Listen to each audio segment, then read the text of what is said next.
Well, another detour from my power walk into the interminable pathway, our private place where we can discuss some very, very useful and enriching ideas and tools for the journey. So it's wisdom from the contemplative forest. And here we have your bench, it's waiting for you. So you can sit comfortably and watch the water and just sit back and relax and enjoy what I'm going to be talking about. Still water today. Well, I'm going to be discussing how we are the only species that can choose to live in the past or the future while ignoring the present. You're physically in the present, but your mind may not be there.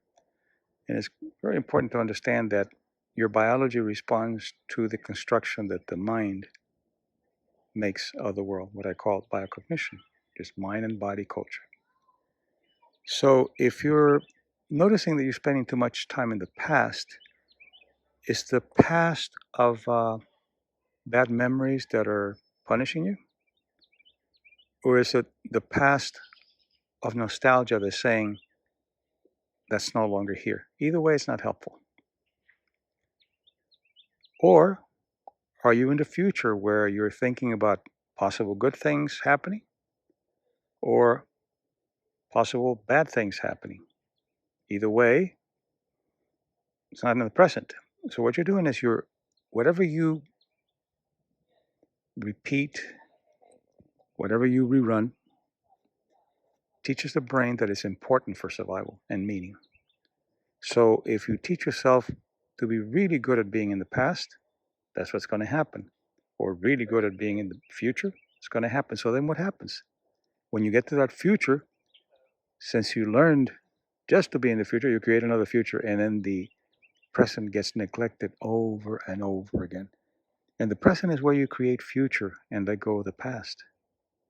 And this may sound very simple, but it's not. These are very complicated processes. And what they require, one, is for you to be aware of what you're doing.